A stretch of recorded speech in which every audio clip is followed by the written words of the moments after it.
Well, good evening, welcome to Rangers Radio. Join myself, Oxford, on the panel as the one and only Bridgeman.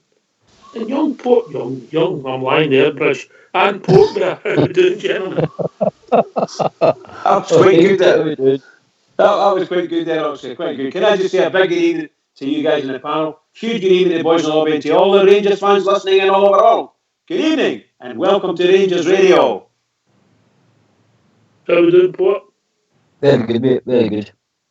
This is my wee 4 days after, so happy. 4 days off? Yeah. You ill? No, I did 4 on, 4 off, so. 4 on, 4 off, okay. Aye. And then you're back in 4 days, you're going to isolate yourself for 2 weeks, so that'll be...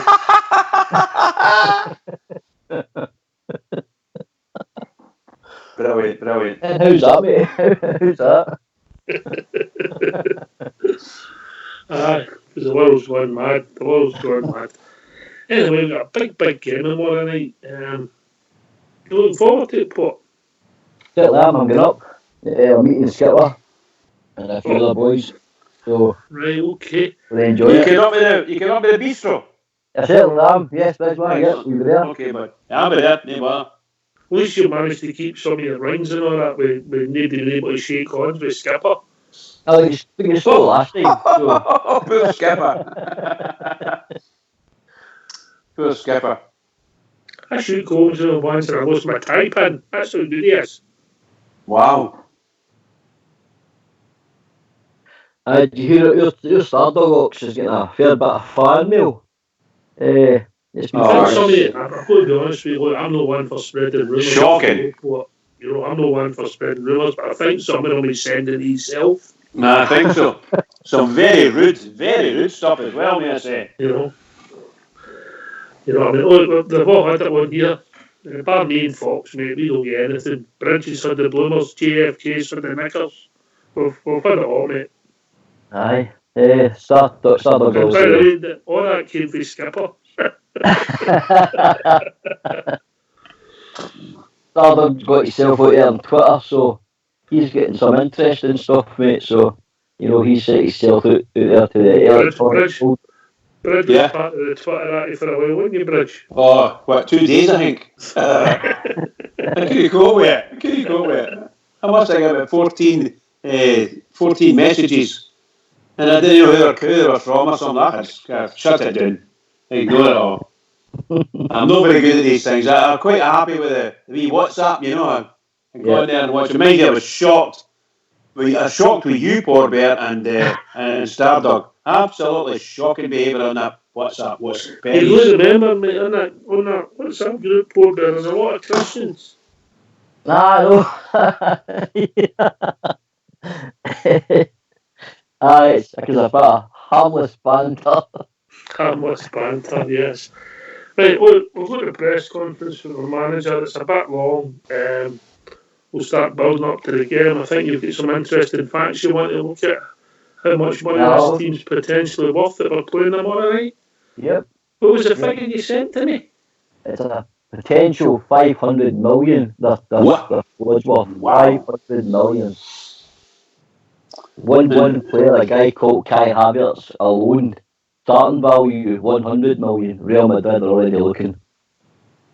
Sounds, He's only 20. Real Madrid go to the German teams every so often and pop one out and they have on for a few years there, don't they? Yeah, it looks like it, yeah, they do. Mesut Ozil was the last one, and this boy's sort of in the same sort of mould as him, mate. We'll see, but I get your comment. I mean, listen, German players, Bridgeman, the piece, there's some fantastic players, aren't there?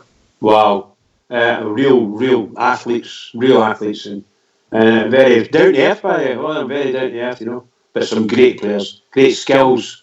Who did you like yourself? I mean, obviously Beckenbauer and Müller, they come to mind for a certain generation. You could. Who was a big centre? Rummenigge was a bigger player. Rummenigge was a fabulous player. Fabulous. You really knock him off the ball very easily, that's for sure. Oh. And there was I think when I was young, people like Slazenger was in there as well. These are great players. Really wonderfully wonderfully. We didn't see much television in my day. Never had international telly, So Good stuff. Well, brilliant stuff. They know the Germans that England beat in the World Cup in '66. That they were a smashing side. I thought England did extremely well beating them. I really did.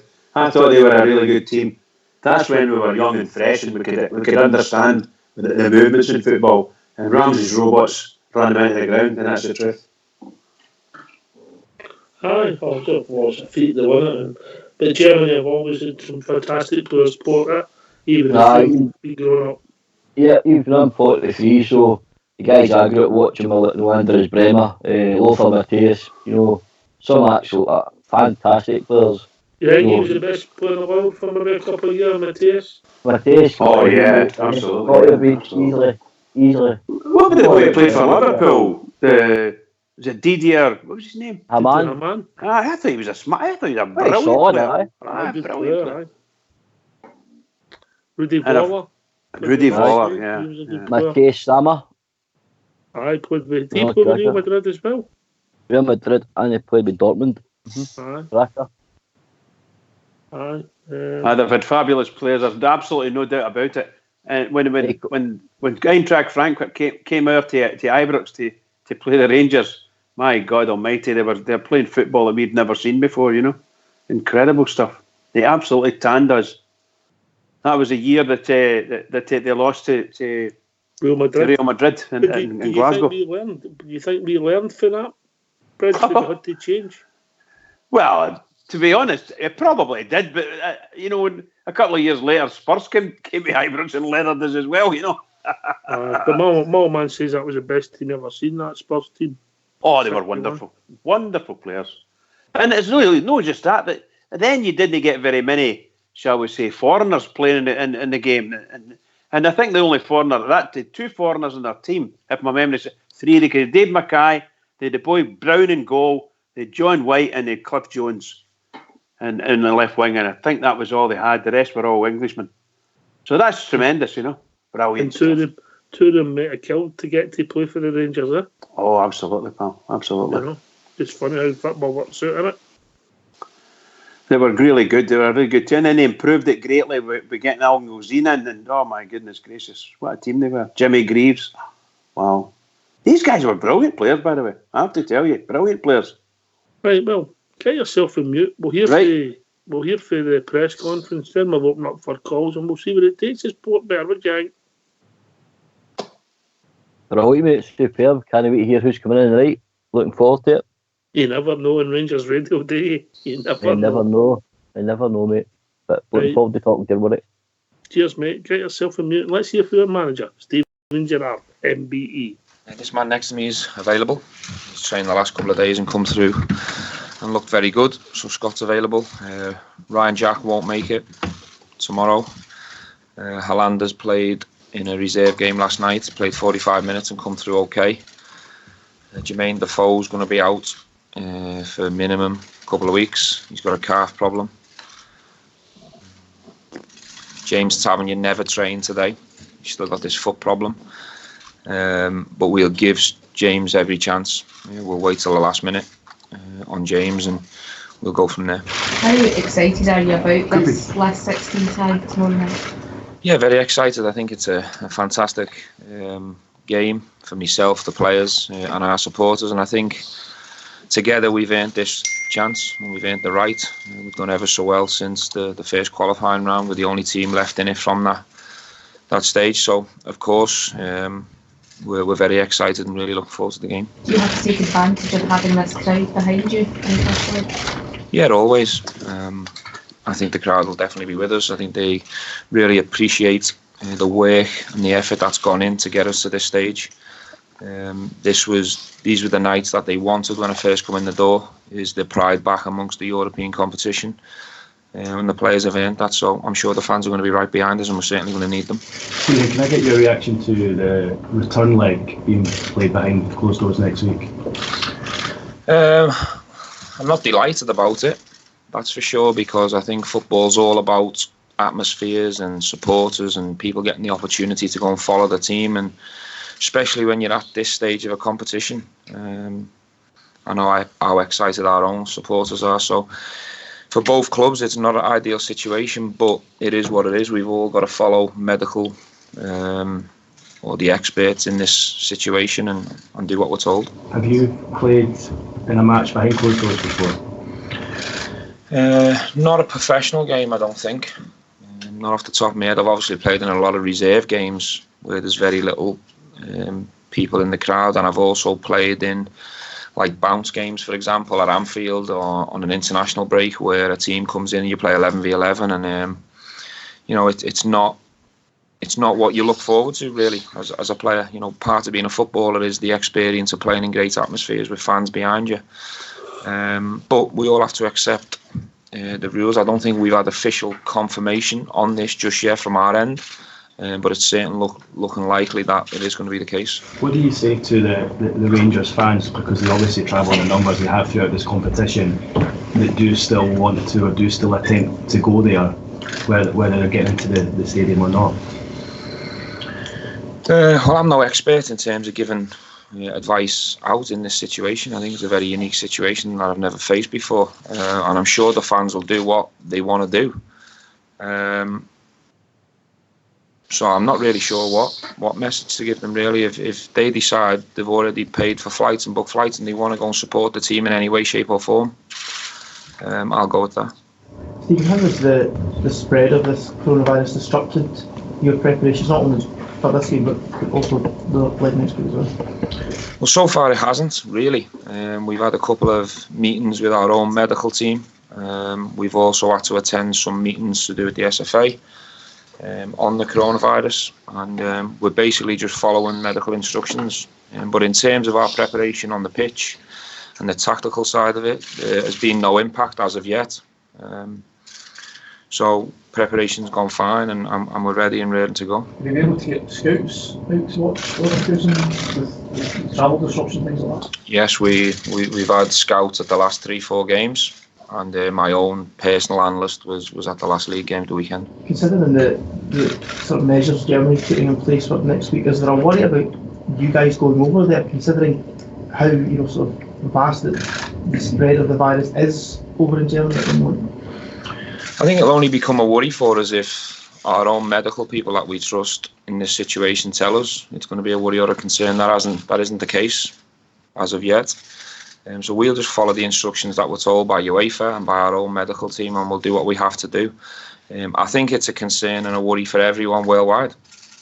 I've got the same concerns as yourself in this situation, and it seems as if it's obviously growing and growing. So we'll have to just take it day by day, and we've got a fantastic medical team in place, and we trust UEFA entirely in terms of the protocol, what we have to follow. Just finally from me on this, in terms of the season as a whole, both in Europe and domestically, if it comes to having to put all these matches behind closed doors in order to get the season finished, is that something that you would sort of go along with? Of course, if that's what we're told to do, we'll have to do it.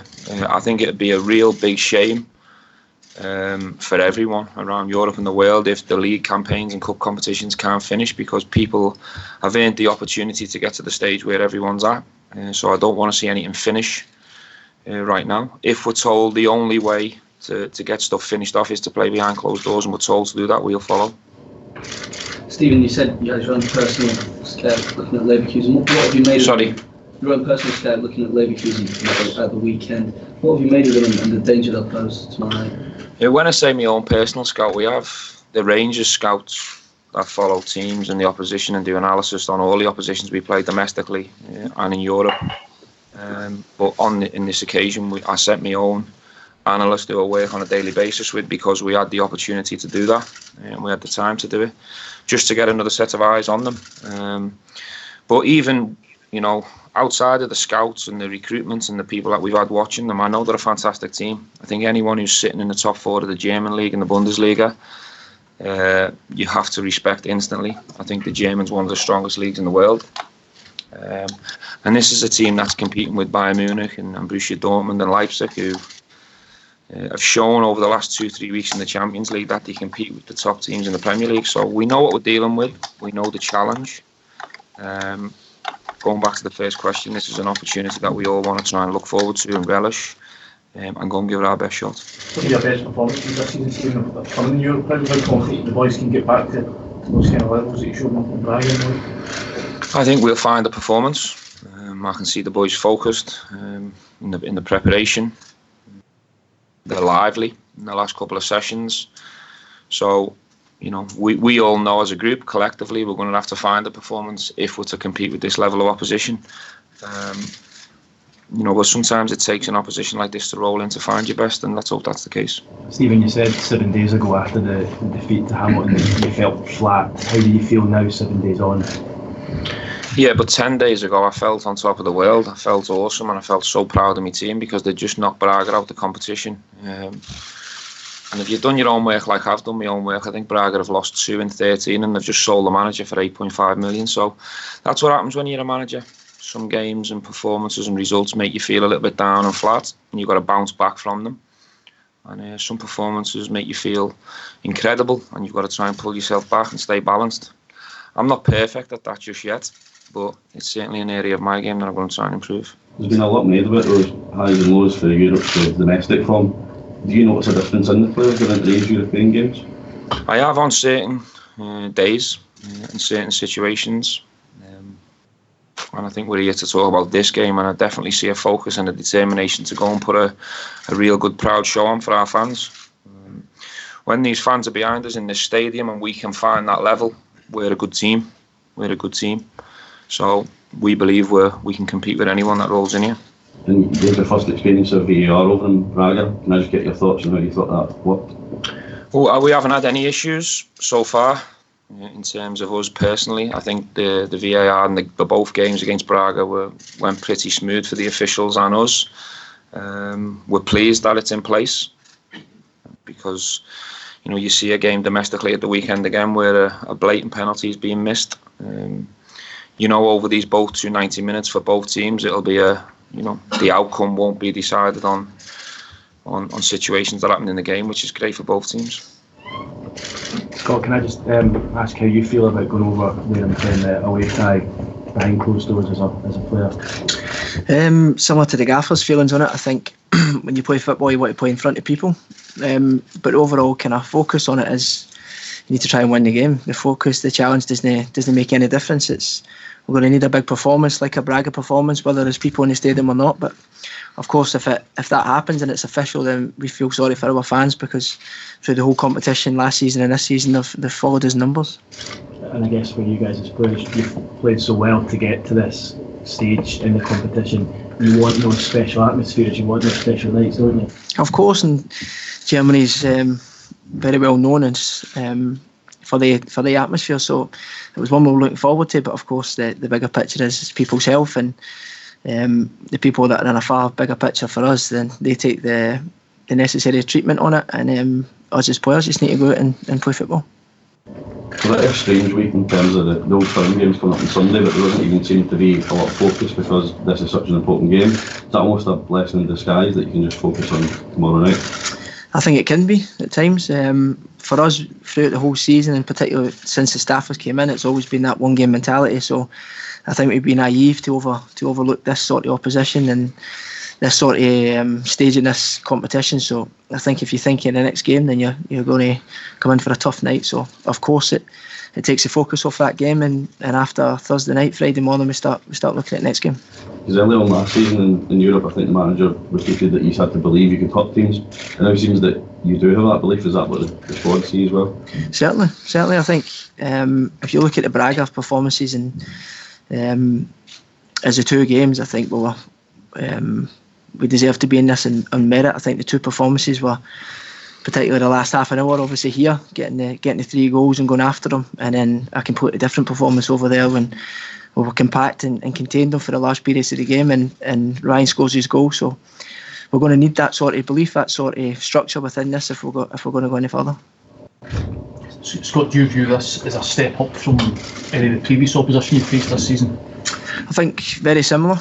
I think if you're looking at the sort of leagues that they play in and the calibre of players that they come up against on a weekly basis, then you probably say that the Germans are that sort of league is a far better better league, but we don't take any opposition lightly, particularly the Portuguese. When Braga, they were in a rich vein of form coming into the game, so we knew we were up against it.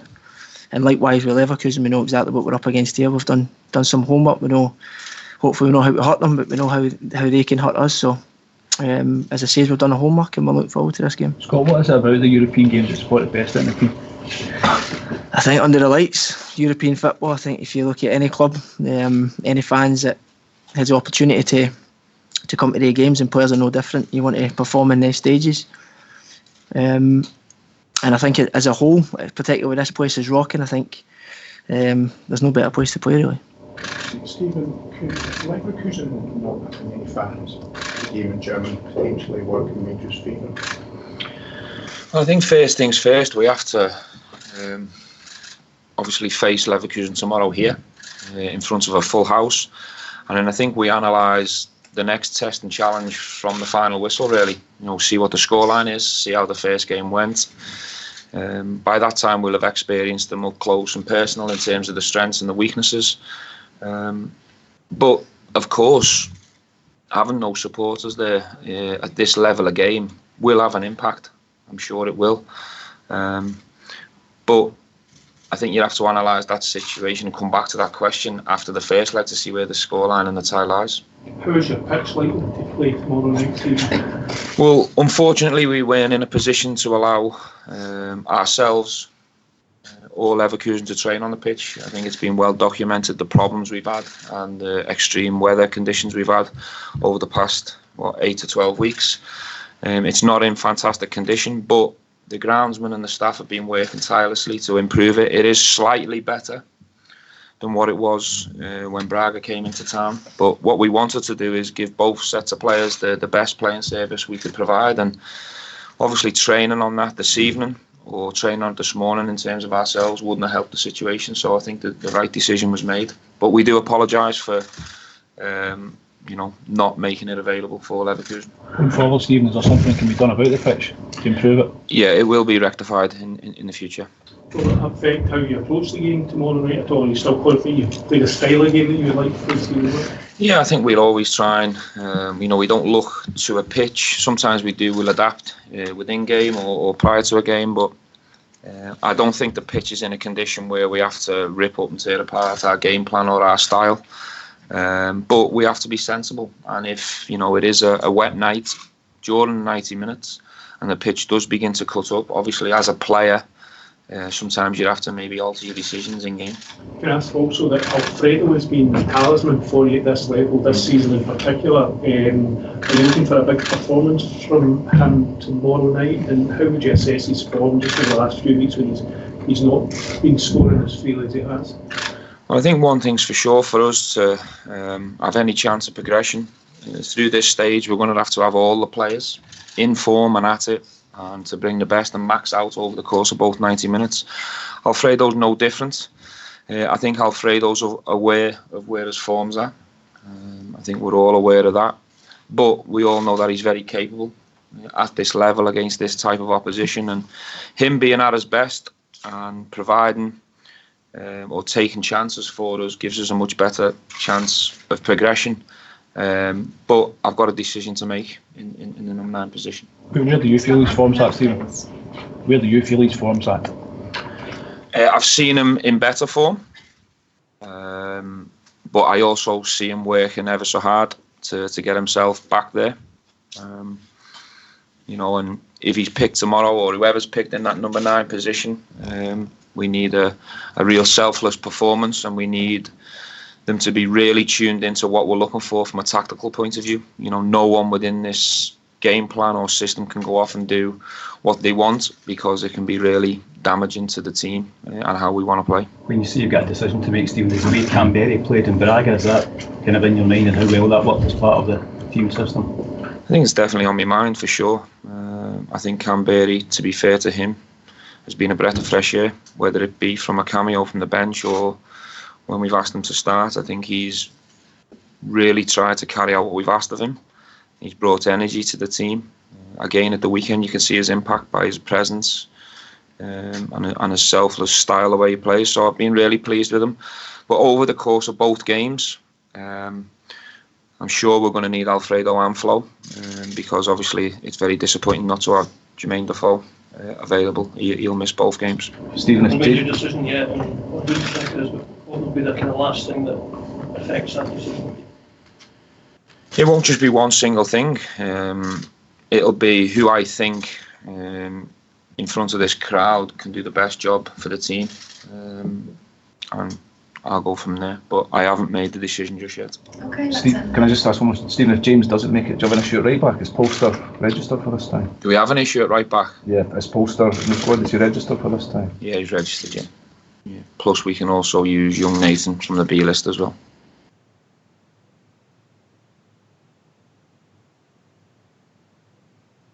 I'll be back, gentlemen. Yes, mate. I'm indeed, Yeah. bud. I'm indeed. Yeah. Brilliant. Enjoyed that. I think your manager, I think, it's the Prime Minister, didn't he? With so Aye. many questions at the start of that. I mean, he can't control something. I think they're winding him up. I think you're just winding him up. That's what I think. I really do. Some of the questions are just crazy questions. You know, you wouldn't picked out that this is the first knockout tie in many, many years in Scotland, mate. And you just didn't pick that up, did you, Port Bear? No, it doesn't seem flustered. It just takes it on his stride, mate, doesn't it? You know, it didn't sound like a rookie manager sometimes, to me. He sounds like a guy who's been in that seat for years and years and years. The way he handles media and press conferences, he talks well, you know, shows full respect. Always shows respect to the opposition. Sometimes I feel a wee bit too much respect, but he's a classy guy, mate. Aye, and he admits his mistakes. He's honest. Sometimes that can be his undoing, Bridgeman. Oh goodness! Look, he's a young manager and world class player, and he's got the whole world on his shoulders, particularly our world. He's got our world on his shoulders, and it's sometimes we get to show a wee bit. But my God, I'm proud of him leading us. Very, very proud of him leading us. We know his youth will tell you he's going to make mistakes, but he's with one of the biggest clubs in the whole world, if not the biggest from our eyes, but certainly one of the biggest clubs in the whole world. All we need is that chance. We need that chance. We need a bit of investment and that chance, and that manager could take us to places we haven't been in a long, long, long time. And we're in one tomorrow night. We're in a place where we've never been for the past 10, 12 years even. Unbelievable stuff. Unbelievable. And people doubt him. People, our own people can tend to doubt him. And I mean, we get clouded between the shall we say, the common or garden stuff, the league football and the cup football. Mm-hmm. But to me, I'm so proud of them. When I watched them playing against Braga, I couldn't believe it. I couldn't believe that we could come back with 2-0 down and look Rooklyn really bad and come back and scored all the goals. Wow. When you were sitting in that Copeland Road and I would have phoned you and said, "Listen, Bridge, we're 2-0 down here. We're going to score the next 4 goals in this tie." You'd have laughed at me, wouldn't you? I would have definitely have laughed at you because it certainly didn't look like it. I'm not saying that we were completely rubbish, but we created a few chances. But my God, the last 25, maybe even 28 minutes of the second half at Ibrox was just, for Rangers fans, out of this world. Is that the finest comeback you've witnessed for your team in Europe, mate, at home? Oh, yeah. By a long... I've witnessed, by a long way. That was just wonderful to watch. Because we won the game, I put that ahead of the Marseille game, Port Bear.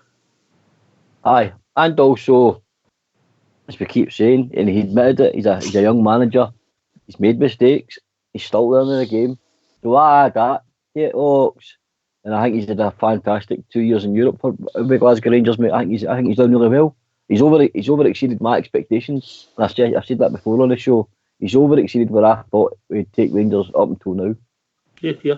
All right. So if people want to join us and use their phone and share their European experiences or what their thoughts on potentially tomorrow night, what's the number, Bridge? The number's 0141 356 1972. Or join us at Skype at rangersradio.online. We brought in a call with Technical Terry. If you're phoning in, hang up please, and we will contact you right back. And remember, sometimes our lines are very, very busy. I enjoyed the manager. Good to have Scott Arfield available. Unfortunate, Ryan Jack's not going to make it, Port Bear. Aye, he's an important part of the jigsaw. Ryan Jack for me, Stardog Oxygen, because he gives you that, defensive element in his game. He also does, drive forward. Aye, his form has been a wee bit off in the last, probably 8 weeks. But he's come back from an injury. He's still yet to find his form, mate, but it'll come. But Arfield's fit, so the manager's got a tough job probably picking a midfield last night.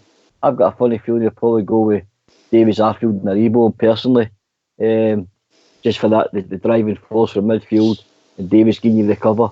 But I think Davies will just pick up the sort of Ryan Jack role and he'll just screen the back four, mate. Most experienced player we've got at doing it. I quite enjoyed listening to Scott Arfield as well. I thought some of his comments were very good, and I hope he carries them forward if he's selected, if he's in the pool. I hope he can bring that to the team, because I like his liveliness, the way he speaks, and I think I thought he'd started to get onto a game. Okay, sometimes it drops off, but really and truly, I think he's going to be very good for us, and I can see him sitting in the right midfield tomorrow. I love these quotes. If you play football, you want to play for a punt or something. Absolutely. I mean, what they're saying is honest truth, isn't it? It's honest truth. That's great. Oh, definitely, mate. It was brilliant. A lot of people have spoken about the away tie, the possibility of Leverkusen not having fans. I think, in my experience, I think it suits the Rangers, players better than it suits Bayer Leverkusen. Leverkusen won't want to play in, an empty stadium. So what I'm thinking is, if we get a decent result tomorrow night, I think it's Evans to play for over there, mate, because that'll affect them. It would affect me. So I think if Rangers get a result, mate, it's all to play for, 100%. Here. Can I ask you a question on it? Yes. I thought I remembered them asking their manager something about the pitch, and the manager says they'll be improved in the future. Aye. Well, I can't remember exactly what the question was. Can you two remember? It was about the fact that we couldn't. Nobody can train on it tonight, mate. Right, okay. Again, that's happened to me. That's happened before. Our pitch is a shocking state. I think you said to us it's picked up a disease, or it's there's something wrong with it anyway. And I hope that never ever happens to a club again. That's shocking. That's a brand new pitch, really and truly. We'll bring our grass expert in. We've been joined by Stardog. Stardog, grass expert. I love it. That's the best entrance.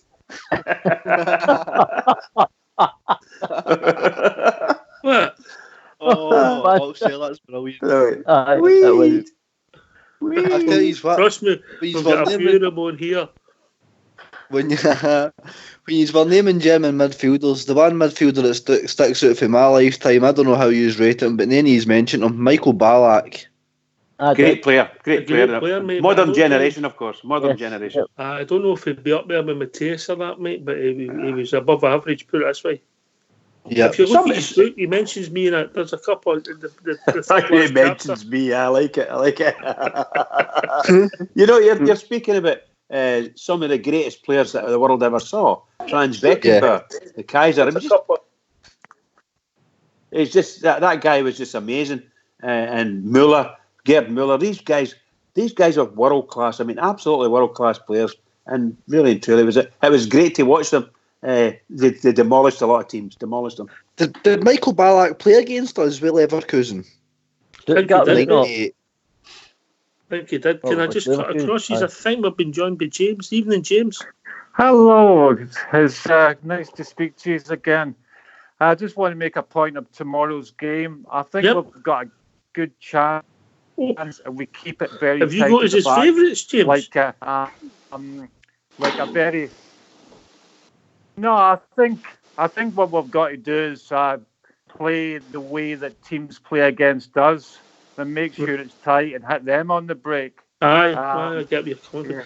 Would you say that's what he's mentioned, the centre forward, because it could be a sort of 4-5-1 out of possession? Yeah.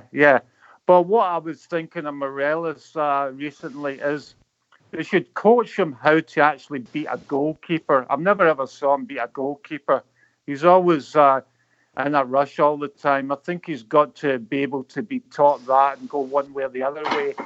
He doesn't seem to cut on his weaker foot, I think, so he needs to do that. A lot of great players like Hadji, two-footed players, can go one way or the other. He never really beats a goalkeeper, and he's got to be disciplined tomorrow when they play the game. So I think we've got a chance. I think they'll be a difficult team, but we've got 50,000 supporters there, and we might put the frighteners on them. And if everyone plays to their potential, no passengers, we've got a chance. I'll go for 2-0. Oh, snap your head off. Port better than you come. Give me some of that. Give me some of that, mate. Is he on the weed as well? Hello, James. How you doing, pal? I tell you what, he's on the train. That's really good. That's 2-0 for the Rangers. I'm brilliant. By the way, if I am that way, I'm delighted if it does. Well, just a point to you, Bridgeman. See, when I come in November, yes, I'm going to ask you to do something for me. Because you're always mentioning God all the time, and so I'd like you to come to our church. Who's always mentioning God? You're always saying taking God's name in vain. So I want you to come to our church. You're taking his God's name in vain, yeah. I'll be the best Christian on Rangers Radio when I come. I'll tell you a wee bit about my church when I come. I'll tell you what, you're a couple of years too late for you. You would have really enjoyed coming to Ibrox and meeting Pastor Jack Glass. He was a character. You would have liked him. Yeah, I know. But just another point. Can I make another point on this? See if Rangers had you fight fire with fire. If Rangers would have had a big player like Jukovic from Birmingham or Matt Smith from Charlton, great headers of the ball, they would have battered these Scottish centre-backs, and that's what we need. So next year, buy a good, strong attacking centre-forward. Lafferty wasn't in the show, but if they get... Matt Smith scored 3 goals. What about the boy Dykes? Yeah, I would go for him. I would go for him as a backup, because somebody that can batter them and will have no problems. What we need to do is bring on a good centre forward that can head the ball. All these crosses come in and we never scored from the head. It's like if we had a great centre forward, like Kapu of Midtjylland would be another guy, Midtjylland and so forth. But they've got great players in the Dutch league. I've said Willem Twee's got 3 forwards, excellent. Kola, a German, Nunele, Dutch, and they've got a Greek centre forward. They're reasonable guys, but I don't know about the temperament. But there's a guy over in here. There's a guy over in here. Nashville FC started their first MLS game, and they played Atlanta. And there was a young boy called Wilkes who hasn't even got a contract with Atlanta. He's a college player, and he was really aggressive centre back. And Atlanta gave him a contract. So there are millions of players all over the world that they can bring in. And it's just getting them wanting to come, whether the contract's right, if you could put a deal together, mate. It's getting that blend. I mean, we don't know if the centre midfield that was signed was the first choice, second choice, third choice, fourth choice. We're no privy to that information, Stardog, are we? No, mate, that's right. Well, no, we don't get that information. We've just got to kind of go with what we've got, And I think you're talking about centre forwards that batter defenders and world class headers of balls and things like that. I mean, if you look at the 2 goals against Feyenoord and what Morelos has done, I know he's kind of off form now, but what Morelos has done for us, I mean, I would struggle to go back and find a centre forward that's battered defenders as much as that boy has. I've seen him handle single-handedly defences himself, you know what I mean? So I think we've got that player there, James. It's all just about him finding his form again for me, pal. Yeah, but what I would say with Morelos, right, he's been here 2 or 3 years. He's got to be cuter. You've got to be cuter when you're playing other teams, like you want to bring you down. Like I wouldn't talk back to the referees. See if he stopped that. I would just go on with the game because ignore them. And I also wouldn't dive or like Scott Brown the year before he got involved with him. He's got to be cuter at playing against these teams. All these teams are I think smarter. everybody would. I don't think anybody would argue with that, mate. There is times where he's been smarter, but there is times where he's been let down by the officials. Port Bear, I know you played more in midfield, maybe helped out the odd time at centre back, but Morelos, you would know you were in a game, eh?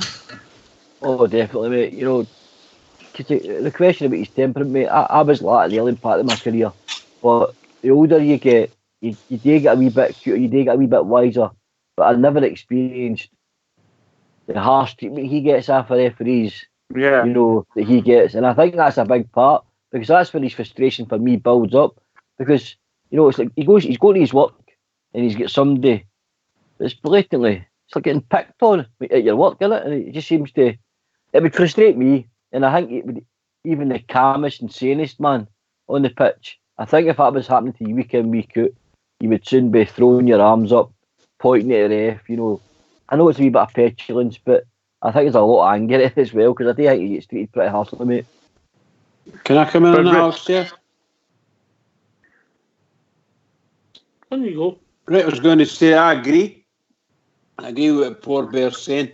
And I sympathise with some of the stuff that James is saying about Morelos. I think we're speaking very recent, the nonsense with Morelos. I think right through the first half of the last year there, I think, or this season rather, I think Morelos has been really good. He's scored a lot of goals for us, and some smashing goals as well, as the Stardug says. So I think Morelos, just like poor Bear says, I think he probably doesn't know what to do. I think no matter what he does in the park, he gets chinned for this, he gets chinned for that. The referees can't wait to speak to him, possibly book him. They just the first foul, and he's getting sternly spoken to. He's been shoved off the park for doing signals to the crowds and all that nonsense. So I can get built up on you. It's up to our management. I believe this sincerely. At the top level, need to speak to the referees associations and get them to get this sorted out, because they can't get through continuously picking on that boy for nothing. They just can't do it. Anyway, that's me. Just thought I'd say that. They're tutored it, mate. They don't leave themselves exposed. I mean, it's all just trick the boot, isn't it? You get somebody to hit you, then you move on and get somebody else to hit you, mate. You know what I mean? Yeah. But it's part of the game, Bridge. I mean, I don't know how you go complaining when.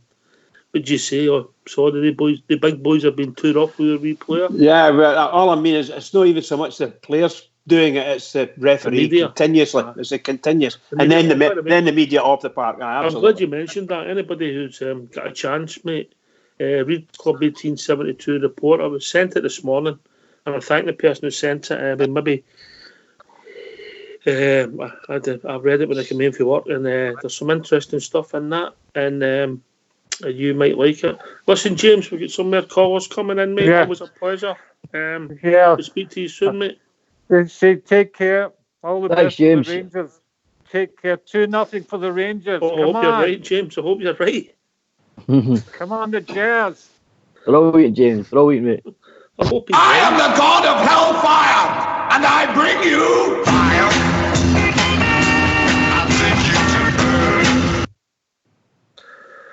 Right, okay, we'll need to get Fox. Somebody one of their jackets with the belts on it. We need to go up to Fox. Is Fox a T-bird? We need to go up to Fox, make sure he's alright. You get the buckles, Bridge. Very good. Absolutely brilliant, pal. Brilliant. Well done, Foxy. Also some exciting news I seen today. I believe I don't know what Bridgeman, yourself and Pope think, but I believe the club's going to come into some investment. Aye, well, it broke last night while we were on the show, mate. It broke. I think it first broke in the Scottish Sun, mate. It's not been confirmed, but it's been a strong rumour for a long, long time. It looks as if it's money coming in for the Hong Kong, the boys that's involved with the club for Hong Kong, potentially 20 million. We don't know how they'll get that money into the club, but All positive, Bridge. Yeah, I think they've set the shall we say, set the stall for opening up now, being able to generate shares for this. I'm quite sure that's what the big special votes and all that we're talking about. So as far as the board's concerned, I think they've got the facility to make it happen. And if somebody's going to come in with a wad of money, they'll just make it all happen. It'll take about 3 months probably to make it all happen, to be honest. So it might just be in time for next season. Let's hope it's going to happen, because there's a lot of folk who've been following the Rangers for all this time, hoping for some investment, even before we fell down in 2011. So even before that, people have been complaining about the lack of a major investment coming in. And hopefully this is it. And hopefully it continues, and the people come in with put their foot on the accelerator and just drive us forward. That's what we need. I just hope it's another small step forward. Stardog smooths a few things out. We move on, and we keep improving by 10%, 10%, 10%. We'll become a power, mate. Aye. I mean, I made the point last night about Gerrard. You know, Kent was 7 million, Golson and Hollander between them was 7 million. Then your Barisic money and that. You know, it adds up to about 21 million, mate. If you're counting it up, and he's made that back in Europa League money just this year. So he's got a clean slate. It's not as if this investment comes in, you know, we're coming in, mate, and we need to make money back up that we've lost in players. You know, he's kind of even to sell out that way, Gerrard. So look, it's a clean slate, mate. We'll always welcome investment to our club. That's we could be doing, mate. We need it. I think everybody agrees we need maybe 3 or 4 players in. So let's hope, mate, these guys get behind the club, we get the investment in, and we can keep pushing forward like we have been doing for the past 2 years as a club, mate, and just keep going and right to the top where we belong. Aye, and I think ultimately if we improve off the park, Port Bear, hopefully that improves us ultimately on the park. And again, if we tweak and keep improving by 10%, we will get where we want to be, mate. Baby steps, Socks, you know, and what I've read about the investment, it sounds very positive, mate. Apparently, the guy's had a tour already, Ibrox and stuff. He's been running the club. He's obviously seen all, you know, the size of the club. I believe Douglas Park's believed to be tipped for the next chairman, mate. That's what I'm hearing.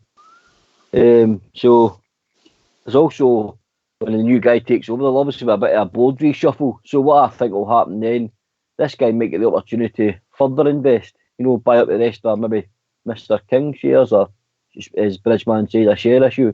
But baby steps, mate, let's do it as you say, 10%, 10%. Let's not rush into going out and spend stupid money, you know, on players. Let's build the squad in a steady, you know, process.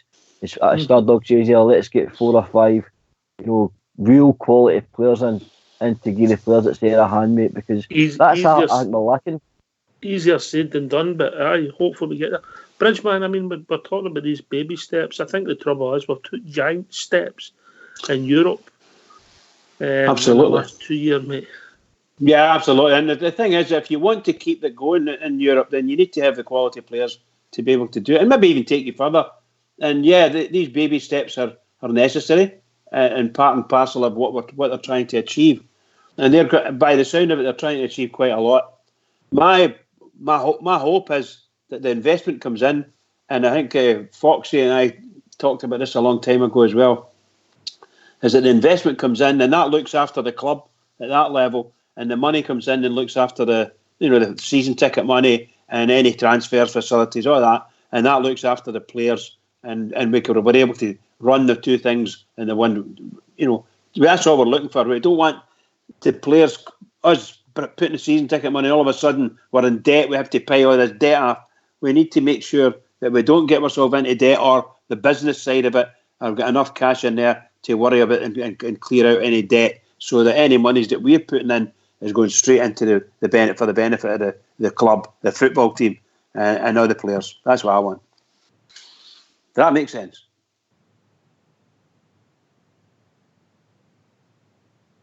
I think so, brother. I think so. I get what you're saying. Live within your means.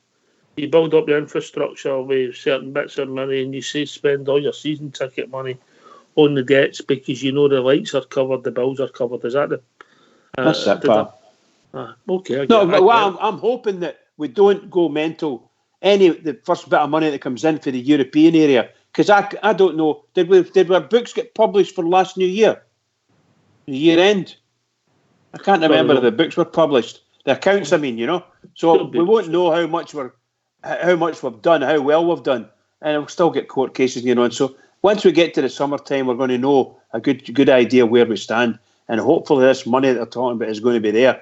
And if that's there, then the business can work and do what the business need to do, because that's a lot of cash going into the club.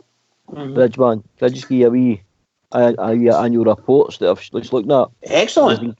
There's an increased turnover of 63% to a total of 53.2 million, but the operating expenses also rose by about 20 million to 58.2, but that's because of further investment during the summer. So, I mean, their figures aren't bad at all, mate. They're not bad at all.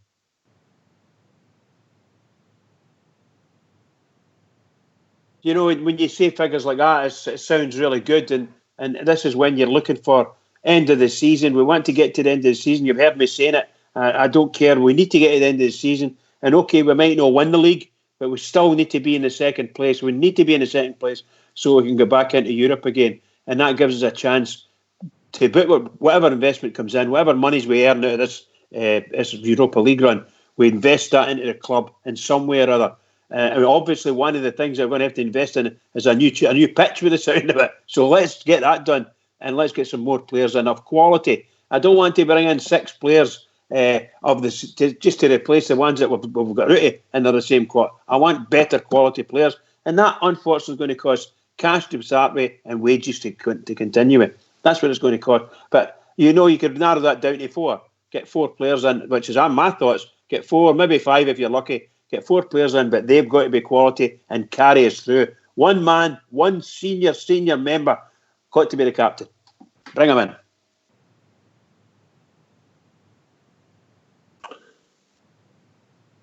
Startup? Sitting there, mate? I thought you were.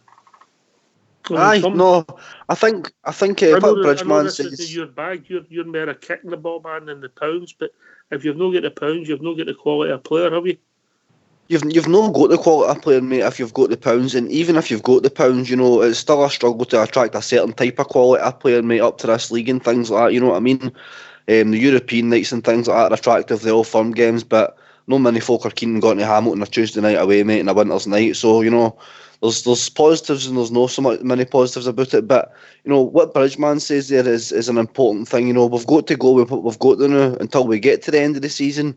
And for me, mate, 4 and 5 players would be a dream come true. But even 2 or 3, maybe even 2 real good quality players, mate. I mean, it's amazing what 2 quality players can do for a squad. It can really, really lift a team, mate. You know what I mean? Depending where you get them in the right places. So that's what we need to do, mate. We just need to get behind the boys until then, until the summer, and then we can take it for there. I think we are 4 or 5 players short. But like you're saying, Oxshare, if you've not got the pounds, mate, you're not going to get the back in that way, are you, with quality? No, it's difficult, mate. It's difficult. Yeah, you need that money to entice players. Football's changed with all recognition. I mean, you've got guys in the bottom of the Championship in England earning fortunes, mate. Fortunes.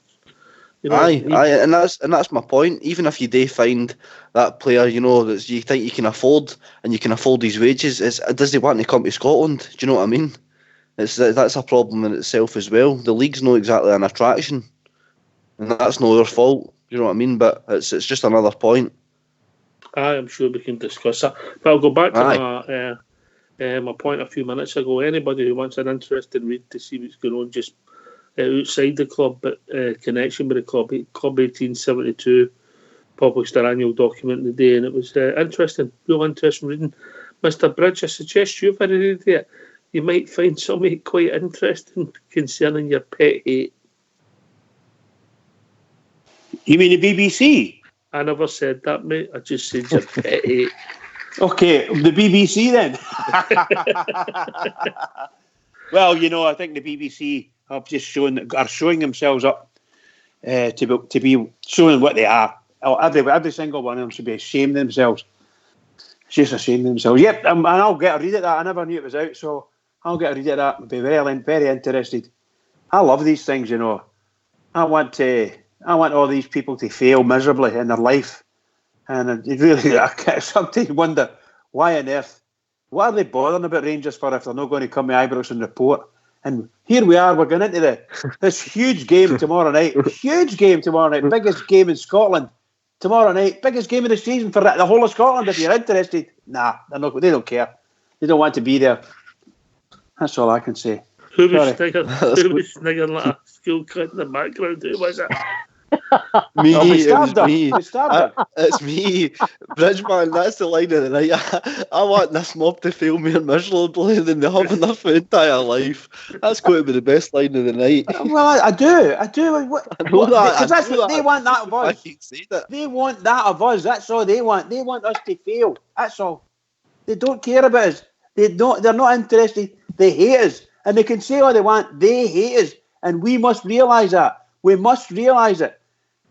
I'll bet you still get people phoning in or writing into the BBC, Rangers fans, and saying things to them. Where the rest of it, the next thing, you listen in and you'll hear, I've never heard them for years, but he used to listen in and there'd be some ex-Rangers player living down in England, and he'd phone up and he would chat away as if he's been asked about reasonable things. I dare say they don't even realise what the situation is with Rangers. Never mind, I'm going to ruin the programme if I keep going. Sorry, guys. I just got a message there, Rock, saying, "Guy Bridgeman, some of it you've got, Stardug." Aye, and a big bit as well, mate. A big bit as well, especially when we get on to the media. It's no fair on Mrs. Bridge, mate. That woman picked up a hell of a lot, didn't she? Oh, she's got a lot to put up with, I'll tell you. All the years she's been teaching them, he's still not managed how to work the grill. You know, Oxger, can I just say this to you? Oxger, the SFA and the SPFL have come out with a suggestion that if they have to play games behind closed doors, they're going to stream the video, whatever it is, they're going to stream it to whomever or to whatever platform. And I'm sitting thinking, who in Scotland has got the facility to do that, to stream broadcasts? And then it's going to be the BBC. So we're going to end up paying the BBC an absolute fortune to stream the games. That's what's going to happen. They already do that, Bridge, didn't they? Well, no, the BBC don't do any. Well, whatever live games they don't do any Scottish Premiership. They're part of some of the streams getting fed in, aren't they? Oh, yeah. Aye, absolutely. They control it. They control it. Right, what's the time? Have I missed the tune? Am I by that time? I'm nearly there. I'm going to go. Right, so bang on the money, Ox.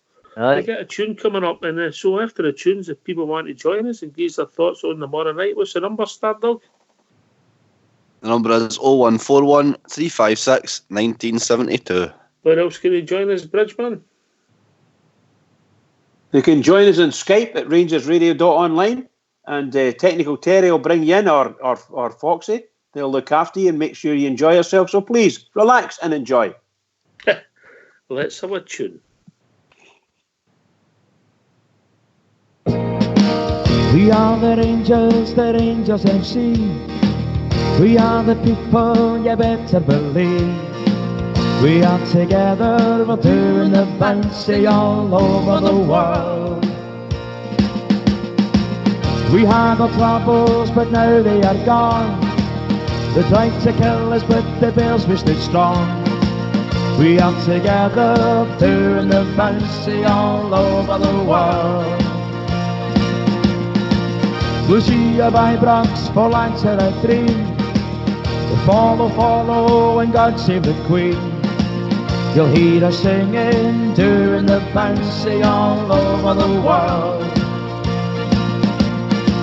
In Barcelona in 72, we beat the Russians, but 3-2. Still celebrating, doing the bouncy all over the world.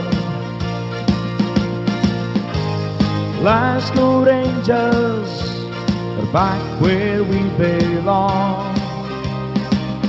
Blue sea of Ibrox, and we're still going strong. We wear our colours, the red, white and blue. We wear them proudly like blue noses do. We are together, doing the bouncy all over the world.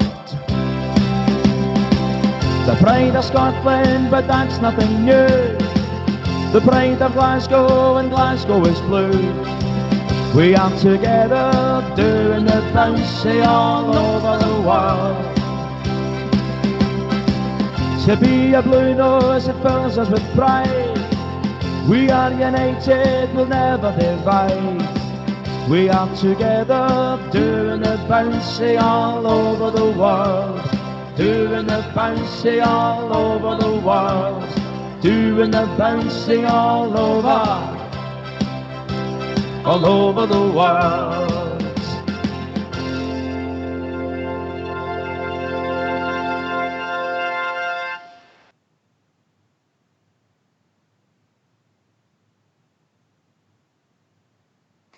Come on, Bridge, I like that one. Doing the bouncy all over the world. Absolutely fabulous, man. Fabulous. He was still doing it, bouncy rocks, yeah. He was still doing it. I'm still doing it. For a man of his age still to be bouncing is remarkable. Thank you, Paul. Thank you, there, Long Yorkshire. I love it.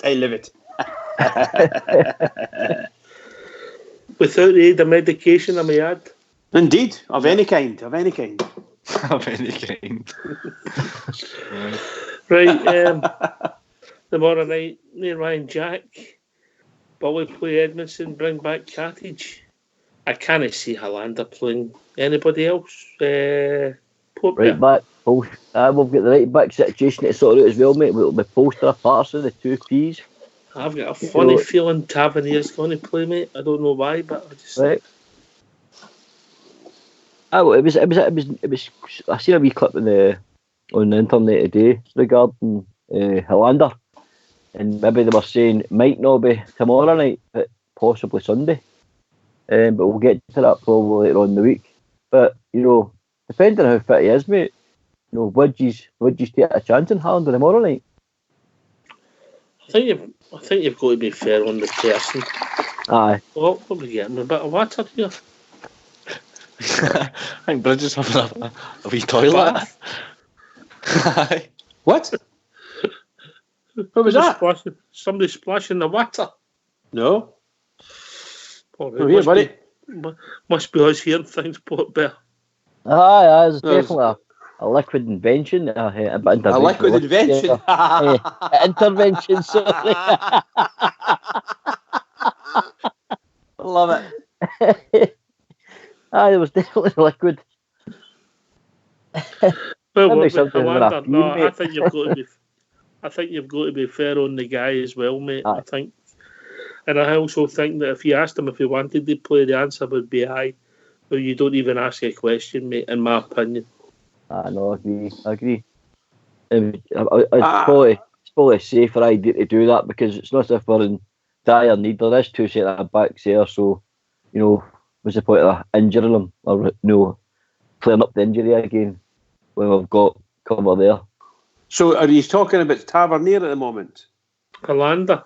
Oh, Hollander, my apologies, pal. No, I don't think he's ready yet, is he? No, I agree, Bridge, I agree. Yeah. But what about moving on to Tavernier then, Bridge? What's your thinking? Well, I hope he plays. Well, look, it's not just this game. We're desperately keen to get, when we go abroad to their place. There's not going to be any Rangers fans there to keep the 12th man or anything like that. So we're going to have really good players, and we need the likes of Hollander, if he's fit, are going to be fit. We'd like him to come in and be a choice, and definitely Tavernier. So I think Tavernier, if he's okay, I'll be really looking forward to him getting a game because we don't want to put anybody. So look, Polster will do a turn for you, and so will the young boy Patterson. But they need a number of games under their belt to be able to shine, And I don't think they're going to get that. There's a really big game in it, a really big game. So you need people with his experience, Tavernier's experience, Recommend that, Ox. Aye, you go, mate. Hollander for me is far too soon for him, mate. You've got to be fair on him to start. Aye, 100%, mate. It's far too early for the guy. He only played 45 minutes last night as well, so it wasn't as if he had a full night under his belt. Tavernier as well. Ox, I don't actually know the extent to Tavernier's injury. I think it was Jimmy that said in the show last night he had a moon boot on or something like that. So again, if he didn't have a full day's training the day either, is it really worth risking Tav for the rest of the season as well? Do you know what I mean? Because we might need Tav for the run-in, mate, but we really don't know what's going to happen in the league and things like that. So Depends. Aye, that's my point, mate. I think you'd be maybe safer just going with Matty Polster tomorrow, because for me, the first 40 minutes of the game at the weekend, he looked sharp, but he kind of faded away second half. But I think that depending on the opposition we've got, mate, some of these players are known just for raising their game just that extra 10-20%. So I honestly don't have any fears for whoever plays tomorrow, mate. I think Matt Polster's he's a good person to fill in. If no, Patterson's just as good for me as well. And the midfield as well, it's a shame we're missing Ryan Jack, but again, I'm more than happy to have Scott Arfield in there. I think Joe Aribo's earned his spot in the squad on all ups. I don't know what you think about that. Aribo's actually been one of our shining lights in this dip in form, mate. He's been reasonably consistent through it. I would agree with that, mate. Even at the weekend there, I think at certain points in the match, he was the guy that was taking the ball and taking folk on and looking to make things happen and getting his cell into the box. But at European level as well, he scored a couple of goals in Europe for us, and obviously not very many folk will ever forget the one he scored against Braga. But like you say, he's been a bit of a shining light recent weeks for me, so he's played his way into the team definitely. And I think in the midfield will be Arfield, Aribo and Davis for tomorrow. I agree. That's a good shout. Absolutely. Well, I had Jack in there last night, Bridgeman. It was Jack Davis and Aribo that I'd put in there last night. Yeah. But obviously we've found out but Jack's not going to make it, so I'm quite happy to have Scott Arfield in there. He's got the work rate, he puts in a shift every time he puts on the shirt for us, so that's all you can really ask. Who are you putting in the centre backs? Who's your centre backs for tomorrow? Don't you say Katic just for the sake of saying Katic, you? No, I'm not. I would bring him back for the Old Firm game, though, but I would play Edmondson in this one. I know we're going to talk about that later on in the week, but Katic will be back for the Old Firm game. Edmondson and Golson for the morrow, mate. I don't think Edmondson's done himself any harm at all. Mm-hmm. Cool. I agree with that. I think the young boy will have got more games than he thought he would have got. Well, Oxford, if Edmonds is playing tomorrow night in this tie at all, at any time in this tie, I mean, from wherever he was playing for Oldham to playing in the last 16 of Europe in 18 months, oh my God, what a transformation in his career. Brilliant. And I hope if he's playing, he becomes he's a standout, because the European games aren't anywhere near as torrid from a defensive perspective. Not anywhere near as torrid as our games, and he should be able to centre half wise. He should be able to sort of waltz through that game, because he's a really good player, and as long as he doesn't get skint all the time, he should be okay. I don't mean skint money wise. I mean skint by the skills of the other team. But him and Coulson should be able to hold them out. I think so anyway. I believe it sincerely. Aye, well, I think you got what you say, but we're playing against a good team. Port Bear, I'll give you a couple of minutes, just give us a rundown. Aye. I mean, someone's have been keeping the wheels of British industry, and you've been playing with cranes all day. If plaster seems out to me. Aye, you've got Bill Leverkusen. They are some side, mate. They're managed by Peter Bodds, who's a Dutch centre defensive midfielder. He managed Ajax, Borussia Dortmund, Maccabi Tel Aviv, and now he's at Bayer Leverkusen. Real quality. Bayer Leverkusen play a 4-3-3 system, but they've got some very attack-minded guys in midfield. In that midfield, they've got Kai Havertz and a guy called Karim Dembele. In the base of that will be a guy called Charles Angeries. He'll just sit in the base of the midfield. He just acts as a pivot, just sitting in front of the back four. Where the other two are a hybrid 8/10, if that makes sense, mate. They all sit in the 8 position, but they all go and join in with the front three. Their two wingers are Leon Bailey and Bellarabi. Again, Leon Bailey's like Man United for 80 million, mate. Kai Havertz is worth, Real Madrid, I thought about 100 million for him. I looked at their squad today, mate. Their squad is quoted to be worth a potential 500 million quid. I mean, even their young talent, I looked at that as well. Paulinho, Wendell, they're all guys 30-40 million plus, mate, and they're very good. They've scored plenty of goals. They're very attack-minded. And I tell you, our defence better be on their best form tomorrow. We're going to need every man, as Stardog says, to play with that 20% higher, which have been there in Europe. I feel we've been the boogeymen for teams in Europe. Rangers this year, mean, neither likes coming to Ibrox, and particularly playing us in Europe, because it's where we've been at our best. But they are a fine team, mate. A fine team. Can I just come in there, Rox, as well? Just say, we've been blessed in a wee sort of way. Their top striker, Kevin Volland, he's out. He's scored 17 goals for them this season. He's not made the trip, mate. He's injured. Daily Sinkgraven and all for Ajax, they just recently signed him. He's a key player for them. He's not going to make it either. And forgive me for anybody out there that takes offence to this, but the two Bender brothers, they're not there either. And that's a real name. They're not actually there either. Sven and Lars Bender, they're not going to play either. They're both out injured too.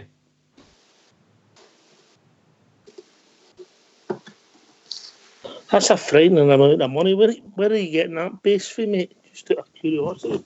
Right, well, I looked at the things I was going. It's transfermarket.com, and what the day is, they average what the players have been worth. They also, what I was looking at was the potential teams that were looking at some of their players, and even the two that I mentioned, Leon Bailey, Jamaican international, 80 million. Man United were quoted in January looking at him for 80 million. That might go up.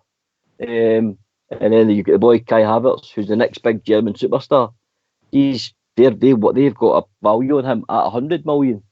But they've got some young Brazilian talent, Oxtier as well, Paulinho. He came from Rio de Janeiro. They paid 18 for him, and they're saying he's like 45 million. So it's just because of how they're playing, the goals they're scoring, in the form of their team, and they're very young players. It's a young. It's similar to Ajax. Remember when Ajax went to the semi-final under that manager with that young side? It's a similar idea, mate. The players are worth a fortune.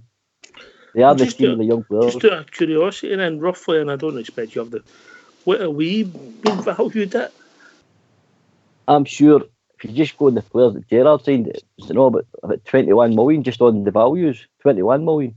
Is that all we're valued at? That's it. Aye. Yep. Oof. But I was me only doing that on the values of what Gerrard had spent, on your players. So there's a big difference in values for money. But we've been playing the underdog rule. We've been playing the underdog tag all season, mate, and beat some fantastic teams. Well, Porto are European giants. They are. Yeah. Did Gerrard say that the Braga managers just moved for 8 million? Yeah, 8.5 million. 8.5 million, aye. That's some price, isn't it? That's some price that for a manager. Incredible. I think, Bridgeman, see if you just look at some of the prices that's in that Leverkusen team. I mean, just between the two boys that Port Bear mentioned there, Havertz and that other boy, 180 odd million, Leon Bailey. That's crazy just for two players, and they're leaving 22 and 23 yet, are they? Just for saying's sake, ask you a question, just to throw us in among the crap, What happens if Rangers beat them tomorrow night? Great achievement. Right, it's a brilliant achievement. But where does that leave, or where does that put? Remember, is that with or without the Bender brothers? Exactly. So if you think about it, we're quoting our team based on whatever value we had as somewhere in the region of 20 to 21 million. And if we beat that team who are valued at 500 million based on Porbear, what he's saying, but where does that put it? Are we in a false position? Is our players a bit better or more valuable than what we've given it or what they've been given? So that's just a question. I wonder where we would be if we beat that team, even a Bridgman, even a 1-0 tomorrow night. I love Port Vale's expression of saying we're just the boogeymen for these big teams, because we have been. We don't care about reputations in Europe this year. We've just been taking goals off teams left, right, and centre in the group stages. We have played good football. Yep. We've deserved our wins. We've deserved. I think so. We've deserved I think we've deserved that they got where we are. There's nothing fluky, in my opinion. Nothing fluky about it at all. We've scored good goals throughout the whole lot. I just find the whole thing quite fascinating. And those figures that Port Bear's put together, well done, Port Bear, for pulling that together. But tremendous figures, tremendous. On paper, just thank to Port Bear's Wayne who helped them. On paper, Bridgeman, before the group stage and that, Andy looking at the group for the outside. I know we as Rangers fans, we always give ourselves a chance, but Andy looking for the outside with the amount of money and players at Feyenoord and Porto, and even to a certain extent young boys, I mean, they weren't no slouches either, let's not be kidded here, or Warsaw. Listen, what about Warsaw, mate? That's what I'm saying, Warsaw as well. Aye, none of the teams were any slouches at all, and we've played Maestrom after Park. We were very, very unlucky away to young boys. They just stole a goal off us in the last 5 minutes at Ibrox as well. So, I think we more than deserve where we were as well. When you look at Porto's squad and Feyenoord's squad, they had players more than capable of playing us after part, but they just didn't. We were the better team at both games. We really, really were. So, we deserve to be where we are. So let's give ourselves a chance with this tomorrow as well, because teams and reputations seem to go for nothing with us this year. I think our defenders have played very well in most of the European games. I think they really have. From a defensive perspective, I think they've played really, really well on maybe 95% of the games. Sometimes we've fell over and lost the ball and things like that. But in general, I think we've played really well. I think we're deservedly where we are. And I'll be there tomorrow night shouting the boys on for me. And let's hope we get a 1 or 2. That's what I really hope we do. And if we do, well, who's going to call us then? Because that's all they're waiting for. They're just waiting for us to fail, and they really.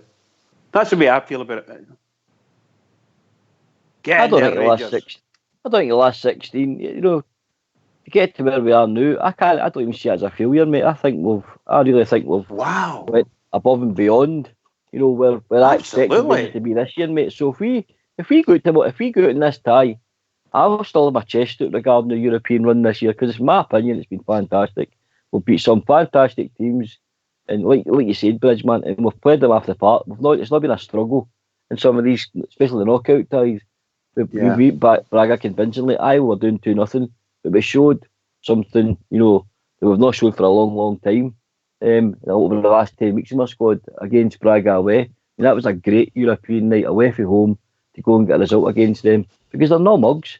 Think about before that wee manager get a move, Amorim for Braga. He'd only been there for 13 games, Bridgeman. He'd won 11 games out of that, and he's himself a move to a better club. He's done really well, and we've got to take the credit where credit's due, as far as I'm concerned. Were we not feeling something like that about Gerrard tail end of last season? We were a bit worried in case somebody came in and took him away, for instance. I think we're really happy with him. I'm very happy with him now. Obviously, like every other Rangers fan, you're hoping that he doesn't make any wee mistakes and he gets his tactics right and so on and so forth, because that's his job.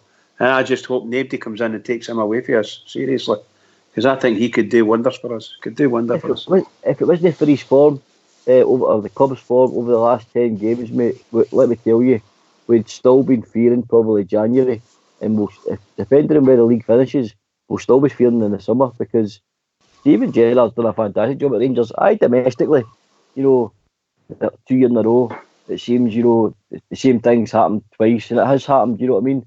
But I think over the piece, I think the guy's done a great job. I really believe that. I think he's done a great job. I think he can still be, one of the top young managers in Europe.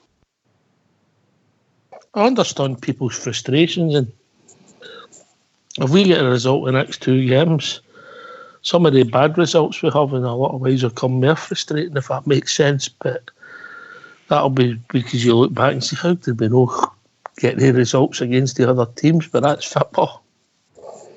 Aye, that's just the way it goes, Oxley, isn't it? But in the same sense, if we do get 2 results in the next 2 games, this could really, really turn the season about. I mean, we don't know where this season really is going to end up. We can all speculate and say whatever, but we don't actually know how it's going to end up. And if we manage to pull off 2 results this week, it could just kickstart us all air again, and then we just take it 1 game at a time for there. But just please, just get back on track and get to where we belong. But I really do feel a result coming on tomorrow. I really, really do.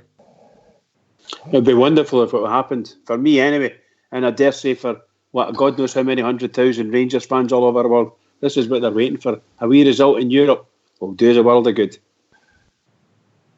We need to turn up, but we can't expect it to happen. It's not going to happen. We need to turn up. But mate, it's football, it's bounce to the coin. one of the great nights at Ibrox tomorrow night under the lights. As I said, it's a long, long time since a Scottish club had such an important European tie, knockout stages. We've not had any credit for anybody because you wouldn't even know we were playing tomorrow night. You wouldn't even know we were playing tomorrow night. A team with a far, far bigger budget haven't won one qualifying game or knockout game since 2003.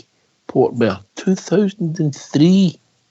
Aye, I got a bit of advice after your good sale, mate, about regarding media in this country. I don't read anything new unless it's, run by a Rangers-minded person, like things like Club 1872 and all the other platforms and podcasts that good Rangers men do. It's crap that they don't, give credit where credit's due, because we're now flying the flag single-handedly for our country, and it's embarrassing. It's them that's going to have to live with ourselves, mate. It's embarrassing for them. If they keep ignoring us, I particularly don't care, because I've got plenty of media that good Rangers Blue Noses provide, so I concentrate on that, mate. And of course, our good station does the exact same thing, Rangers Radio. We provide a lot of good information to other people, so if you're not doing what they like, we know other people, and that's it. Good as somebody want to join us tonight and give their thoughts. And what's the number, Bridge? The number's 0141 356 1972. Or join us at Skype at rangersradio.online. We've brought in the Colby Old School Blue. Here's your prediction for tomorrow night. How do you see it going, Stardog? Seriously? How I hope and how I feel is maybe a tiny bit different. I think we need to come out the traps early. I don't think we can afford to hang about in the same sense as we did with Braga. With this team will tear you apart, mate, and they'll not let you in again once they've done that.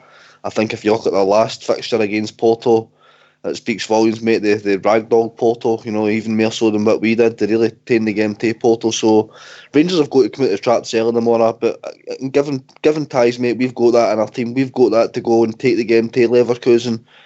The crowd's going to be there, mate. The crowd's going to be absolutely electric tomorrow. I've got a great feeling about that. I've just got a great feeling about the game. I hope we can come out the traps early and maybe steal an early goal, get the crowd on side, and just take the game to them for there, mate. I would love a 2-0. I would take a 1 each realistically, Oxshire. I would take a 1 each because I believe we will score earlier.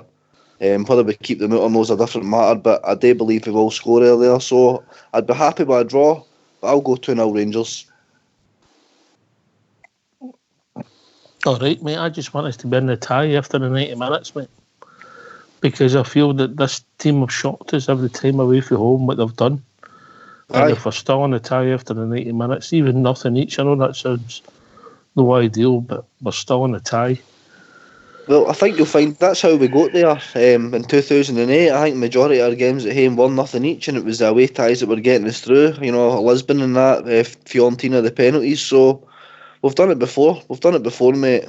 We can only hope for the best. But this team have surprised us so many times. That Braga game, I'll never forget that as long as I live. Down and out, 20 odd minutes to go, and who would have seen that coming, really? I'm going to go for a 2-1, mate. I do think they're capable of scoring at Ibrox, and I still think, like I said earlier on, the away tie over there with an empty stadium plays into Rangers' hand, in my opinion. So I think that's going to be a massive part of playing the game. And I think overall we'll get a job done over the 2 legs, mate, a day. Bridge will be looking for a nice 1-0 win tomorrow. I think number one, I would say a clean sheet would be absolutely fantastic for us, a clean sheet, because of the basic way you guys are talking about them and where other people are speaking about them as well. So they're obviously not fully side, but I do think we've got a good chance if we keep the clean sheet, and I reckon 1-0. We'll maybe get a goal off them. We'll get a goal off them. We're quids in. That's all I can say. Quids in. 1-0. Come on, the Rangers. Get in there. What about yourself, Ox? Just remain on the tie. Is that the essential thing? Just stay on the tie for yourself? I think when you get to knockout football, mate, that's the big thing, Yep. Yeah, I think you've got to watch that you don't open up and you can get exposed and you can get the tie. But being joined by a caller, evening caller. Oh, it's George VK. How are we doing, Georgie boy? I'm doing all right. I just want to say I think we're going to win 2-0, and I'll tell you what happened, right? Griggsy, our player of the season, will kick the ball out by the right for a long ball, and it'll bounce like Nisbet's boy did against Bruges, and got because of that pitch and got a tap and he keep our seed in the first 10 minutes, and that'll be the first goal, right? They'll be pushing for the second goal, right? For an equaliser. Arfield will bust through with 20 minutes to go, stick it in the left-hand corner. George, is that crystal balls you've got? Aye, and I just say something, no. I'm going to back up Jimmy last night. Oh, it was absolutely shocking. It was like 12 angry men. Or, how can I say, Clint Eastwood, hang 'em high. I mean, just because he says Morelos wasn't the best player in England all season, because he was right. I felt for that man. I felt for Big Jimmy. It was shocking. Well, Jim's a big boy. Jimmy, bang that drum, mate. Bang that drum. Justice has been given. Free the Knightswood one, is that what you're saying? What's that? Free the Knightswood one. That's it. Free them. Get that drum out, Jimmy. Bang it loud. I'm sure they will be banging it somewhere. Come on, boys. Come on, a teddy bear. Right, Georgie boy, speak to you soon, brah. No bother, brah. Take care. We're going to win. We'll do it. Come on. I hope so. What a man. That was an accurate match report for George. Aye, I think he's in a premonition, no a prediction. It's the game was a lot of numbers. I think so. Do you think people realise? I mean, I know you get to see all football for Europe now, but do you think people arguably, is the Bundesliga you take Bayern Munich out to, is it the most competitive league in Europe? I think it's certainly the top three, mate, in my opinion. I think, in my opinion, it's probably English Premier League, the Spanish League, German League. That's my top three. That's where I probably watch it as well. If I'm watching it on TV, I'll always watch it in that probably order. But what I like about the Bundesliga, mate, the stadiums are never empty. They make you can go and see a Dortmund versus Bayern Munich match, mate, for €30. They make it, pricey enough that all fans get to go. And what the benefit of that is full stadiums. If you look at any German Bundesliga, mate, the league's got it right. They've priced it at an accurate price, a decent price, but all guys get to go and watch it. So I like it for that aspect as well. Good league. See the teams as well. I mean, see, even if you took Bayern Munich out Austria, you would have Wolfsburg, Werder Bremen, Schalke, Dortmund, Mönchengladbach, Leipzig. You could go on, mate. There's some top quality teams in there. I think it's a dead competitive league, and most of the teams as well. You wouldn't like to play any of the teams in a European tie. They attract some good players. I think they did the league the right way earlier as well. It's a well-run league. I just think it's rich with talent as well. There's some cracking players come out of early years for me, mate. So, it's a competitive league, definitely. It would have to be in the top three. Yeah. Talking about people in the top three, we'll be joined by Baloo. Evening, Baloo. Thanks very much. How you doing, Baloo?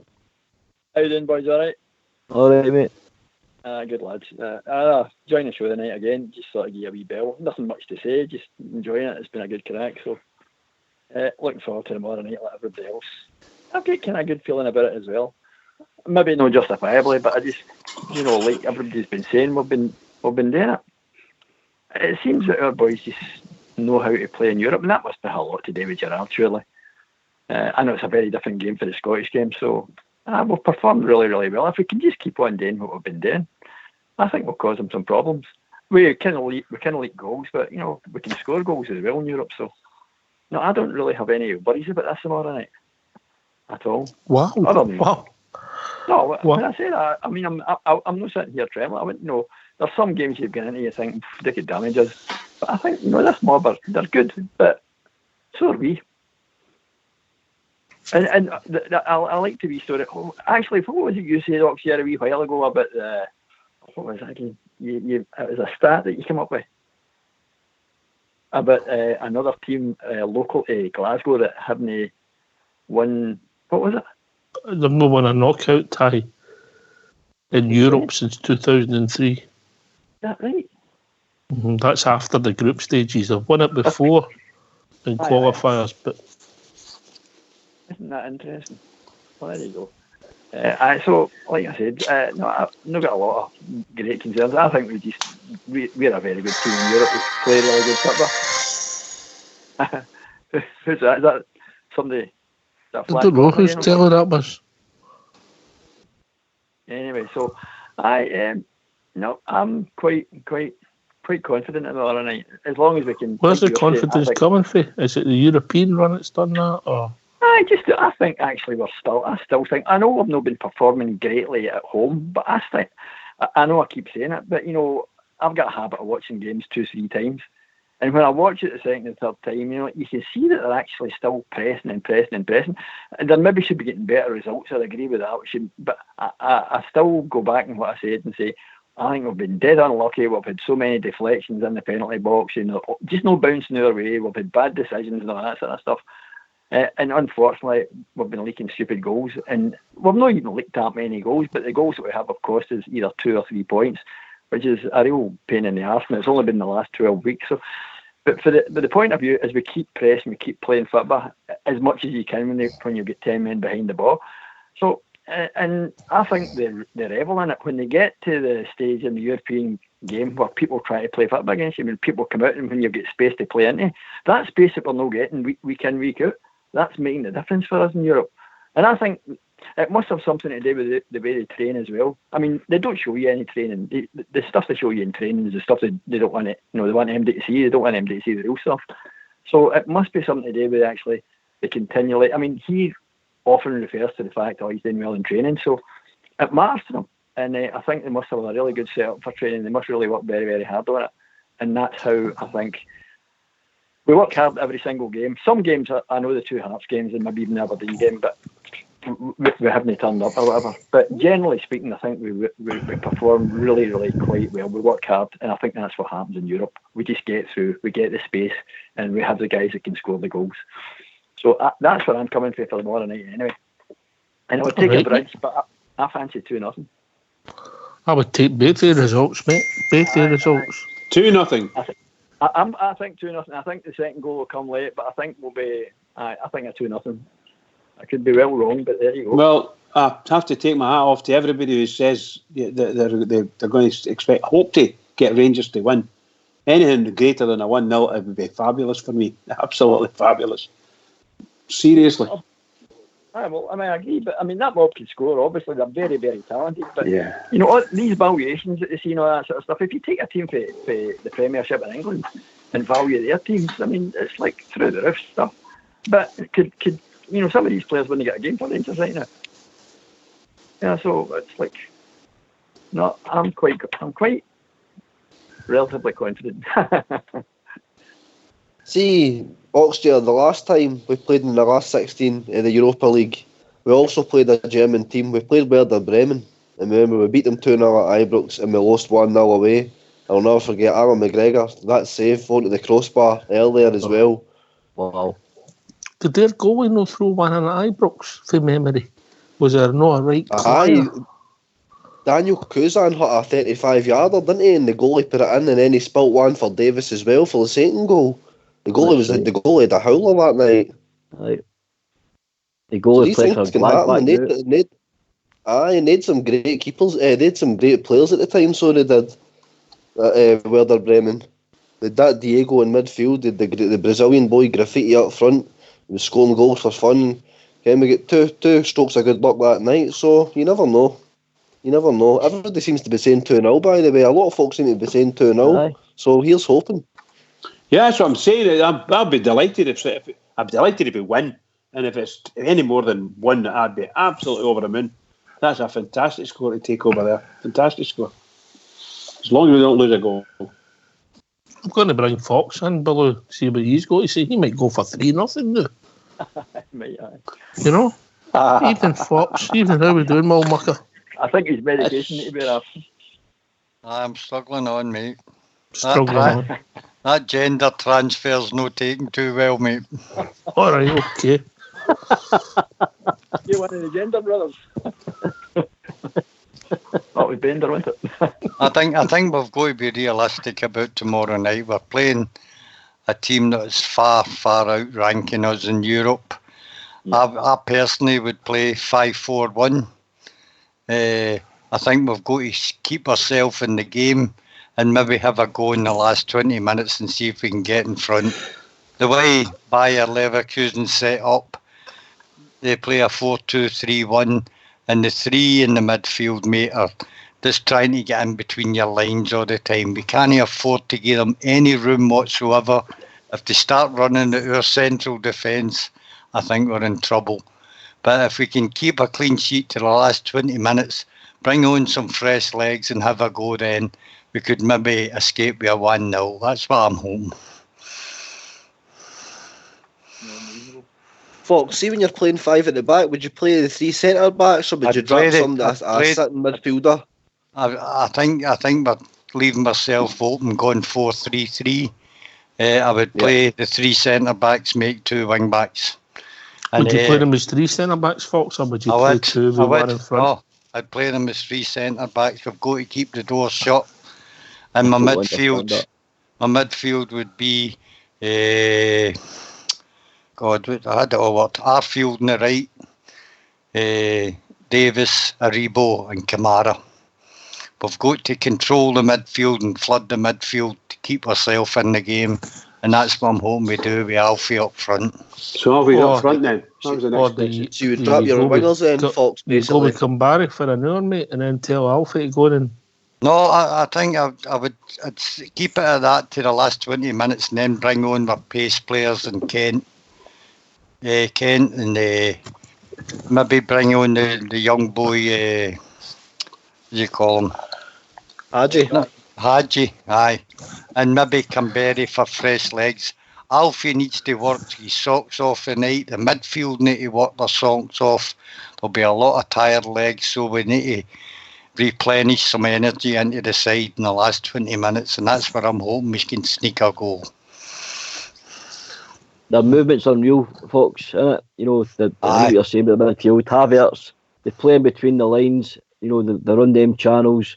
The 2 midfielders, attack midfielders go and join in with the front 3, you know, and it's electric to watch. It's all one-touch movement. Ball gets put wide, and, you know, they're just shadowing into the box. I understand what you're saying, mate. I totally get your formation there, mate. Understand that. The other reason I'd play the 3 centre-backs is maybe for a set-piece corner kick, mate, we could possibly be stronger in them in the air. I know people would say that's rather doubtful, but they're quite a young side, so maybe we can get power in, Katic in, getting in there and getting a header in. He's the best in the air and a definite threat at set pieces. It does make sense, Fox, because that formation basically allows your wing backs to get up the park when we're in possession and we're still covered at the back. Do you know what I mean? I'd like to see he's doing something like that, but I just don't know if he'll do that. I think he'll stick with his 4-3-3. But I would like that. I'd see a lot of sense in that. 100%. It's a one-half big game. On the last 16, I think we've got to basically make sure we're ensuring ourselves are not getting a down in the first leg, because they have got some quality. We can't deny that. And they did wipe Porto. They wiped the flare with Porto. So I like that formation, definitely. It's like Oxford, I've seen a couple of times, Stardog, and said, you've seen it a few times, it's horses for courses, and depending on who you're playing, sometimes you just need to adjust to what you're playing. You know, and I have to agree 100% with what Fox is saying. You know, something. Do I think the manager will do it? Probably not, because I think he just sticks to what he likes. But in my opinion, horses for courses, mate. You just need to sometimes respect who you're playing and change it accordingly. I see the logic about Fox is saying for me, Baloo. I think you're just trying to stay in the tie. Aye, definitely. You know? Well, that's totally right saying it as well. I mean, it's pretty clear from that point of view. What about Hadji? I think I might rather start with Hadji than Kamara on the right. The thing is, he's still young, mate, but we're looking at people who'll work their butts off tomorrow night, and Hadji gets about the park, but he's not got the strength for anything.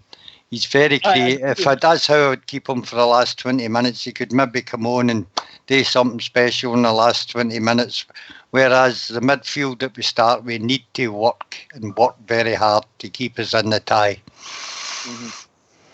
I think he's got work in him, and he's got a good brain. You know, I mean, he's really good at breaking. He's really good at sort of seeing passes, not arrest it, which is probably something we're going to really need. And I mean, if it's going to be the way it sounds like everybody's sort of thinking that this is a quality team, they're going to put us under a lot of pressure.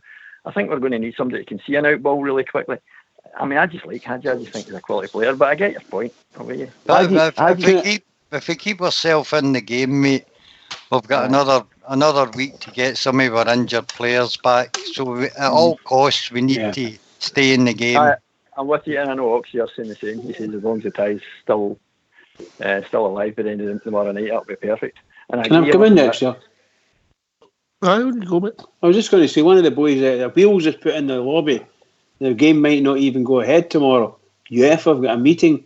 Apparently, a Juventus player has tested positive. Apparently, all football in Europe could be cancelled. Nothing would surprise me, mate, where we are. But we were speaking about that a bit earlier, you know. So the advice is, Bridge, don't buy your subway ticket too early tomorrow. Well, I need to go over there anyway, because I've got to see Big Stevie. If he's listening in, or if he gets a chance to listen in, I'll see you at the bistro tomorrow night, pal. For that wee message for Oxia. That's Stevie for the drum. Aye. Just with valuation there, Ox, you know, Hadji's been involved in 3 out of the last 4 goals in Europe for Rangers. So, you know, can they afford to leave him out? I just don't know. It depends on the formations, as we're saying. But Hadji's, that was something I checked today, Hadji's been involved in 3 of the last 4 goals for Rangers in Europe. I'm not surprised at that. Aye. The boy's only got one thing in his mind, and it's all positive, isn't it? Yeah. But the European type of style of football, or the way they play football, he's used to that, or he quickly gets himself into the game. I think he actually is a wee bit of a star playing in the European style of football. I really do. It's going to show. Anybody opens up against Rangers, and it's hammed in Europe, anybody opens up against us, we seem to take them apart. And I think that's where we were saying earlier on. I think that's where we're not fearful. And when Baloo come on, that was his feeling right away. No, we're 2-0. You know, we're pretty confident in Europe, because if you open up against Rangers, they seem to pick you apart. I mean, I'm not denying that our team are, you know, probably much better quality than us in reality. You know, when you look at the actual value of the players now arrested in the league they play in as well. So, from that point of view, there's no argument. But I mean, everybody up until now said there's probably about the last 4 teams that we played, they should have been beaten. I mean, we were meant to be the whipping boys in the actual group as well, almost like, you know, and we turned out we should have won the group, but didn't quite due to a couple of stupid mistakes. So, I think we played against Braga over there. And I thought we were overall the best team of the 2. I thought we thoroughly deserved our victory over there. They didn't seem to be able to do too much against us. So well done to the Rangers team, and hope they play a similar good quality football tomorrow night. Do you mean, Bridge, when you say that, Bridge, do you mean just in that game? Because I see over the 2 ties. I'm talking about Braga. A game and a quarter, we were probably the better team in both legs against Braga, weren't we? Yeah, but I'm saying last half hour at Ibrox and then over there we were the better team for the exactly. Yeah, but I'm only just that game against Braga over there. We're a really good team, but we actually bossed them. I felt that anyway. I thought we had a tremendous game over there. Legs, definitely. The last 25 minutes at Ibrox. The last 25 minutes at Ibrox were outstanding, but the whole 90 minutes against Braga over there, I thought just tremendous stuff. Brave football. And my goodness gracious, did we take a chance? Wow, brilliant. Just brilliant for me. Very happy. Very happy. And away from home, Bridge, which makes it exactly, that's what I'm saying. Away from home. And that carried on. Some of the games we've played away from home have been really, really good. Very defensive-minded and good at defence and holding on and then sort of working the ball out and get a breakaway and things like that. Just great stuff, you know. I just loved it. I like the way the Rangers play these games, so I do. So who are they going to go up front tomorrow? Who are they going to go with? Is it going to be Alfie or is it going to be Bokenberry? That's a $64,000 question, that one, isn't it? Personally, I think it's going to be Morelos. I personally think it's going to be Morelos. But I take to think we're going to Ibrox and playing in front of 50,000 people, and one of our better players, in fact, is shall we say, I think he's still the highest goal scorer in the Europa League. My goodness gracious. And we're not going to play him. However, that's up to the manager. That's where we get the big bucks for. He's not been far away in recent weeks. I mean, he's hit the bar a few times and, sort of unlucky lucky saves, whatever way you want to look at it. So he's not been far away. He's been close. And you're talking about congested penalty boxes, like 7, 8 players, 9 players in front of him and all that sort of stuff. Half of them ours and half of them theirs. It's not going to be like that tomorrow night, I don't think. So he's the sort of guy you've got to go with because he's a wee predator. Can I just say, I agree 100% what you said there. It looked as if he was starting to come back on. He was getting into the positions. And okay, he wasn't getting his shots off properly. But he was getting into the positions where for a couple of weeks ago there, he wasn't getting into the positions. It looked as if he was, I would say, asleep during the game, But, excuse me. It's all it takes, Bridgeman. Strikers live for goals. He only needs to score one, and if he gets one in the first 10 minutes, that turns his season. Me and Stardug have spoken about this. You agree, Stardug? One goal changes Alfie's season this year. He's had a slow start to his 2020, but a goal against Bayer Leverkusen is a big goal in a European tie, and that should lift the wee man, lift him out his wee slump, his wee mood. Yeah. And just, it's a long time since he did that slide, isn't it? It's a long time he did that slide and said, we're desperate to see it. We're desperate to see it. Because if he gets that goal tomorrow night, that's him on 30. That's him bust that sort of, golden boot. No, but bust that bubble, didn't he, Baloo? Absolutely. 30 goals since before Christmas. So if he can get that 30 tomorrow night, early in the game, or the first half or something like that, that'll unleash him. I think it'll just, all the stress will leave him, the rest it'll just go on with it. Yeah, I think at this stage, guys, Rangers fans are very realistic, and their hopes are we get a goal, maybe 2 goals tomorrow night. But the truth of the matter, and all of that, the truth of the matter is, even I think one of the boys or 2 of the boys said it tonight. If we don't win tomorrow night, there's nobody's going to say it because we got through to the last 16. So we're in among truly good teams, really good teams in among that lot, And you saw it tonight there where Liverpool failed at Anfield.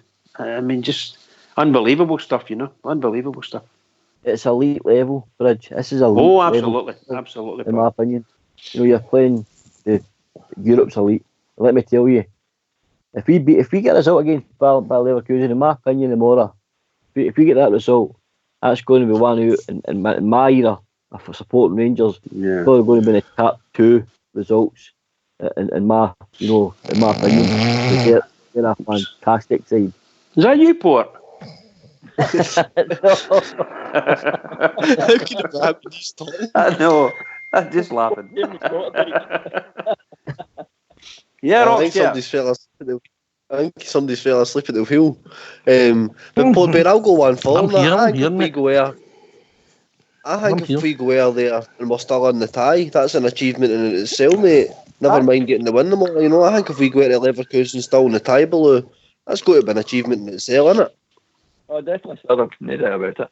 And another thing, I hope Alfie's agent phones him tomorrow night before the game and says, if you score tonight, son, we're going to get a fortune for you.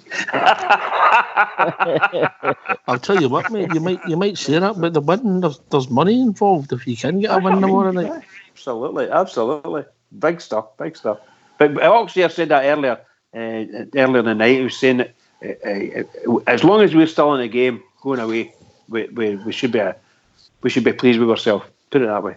And it depends what we're going to do because we might do quite well. You're realistic, isn't you, Bridget? Oh, that's what I'm saying. We're very realistic. A couple of the boys have said 2-0 is quite popular. A couple in the lobby have said more than that. But the truth is, I'll be delighted if we didn't lose. 1-0 will be over the moon. 2-0, my God, I'll be flying high. A 1-0 Mollocation, Bridge. Oh, a 1-0 Mollocation will do me fine. I'm under no illusions. This team we're stepping up to the higher level of quality. Each step we take is going to get higher and higher. With that 1-0, but it gives you something to defend. It gives you a mindset. keep it set tight for the first 20 minutes away from home. Just makes so difference, doesn't it? Absolutely, pal. And they'll not have any crowd to urge them on. You know, that's a big thing. You know, when you've got your crowd at the start of the game, when you walk out the tunnel, it's silence. You know, normally your fans are going mental. I mean, imagine at Ibrox tomorrow night. Imagine not having that. You know, walking out the tunnel and you're already one done, and you're going to have to start again. And maybe see, this is where Celtic are ahead of us, mate. They've been playing in front of the empty stands for years, mate.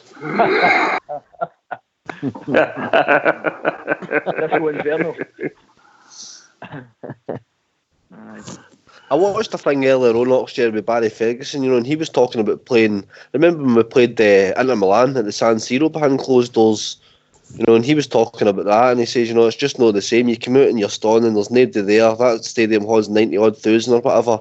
The Champions League music's playing, and it's just, you can't get yourself up for it in the same sense. You need the fans for these kind of games. Do you know what I mean? And I believe if we are still on the tie and we go well there, it's gonna be brilliant for us, mate. It's got to be some sort of advantage for us. They need their fans just as much as we need theirs. Do you know what I mean?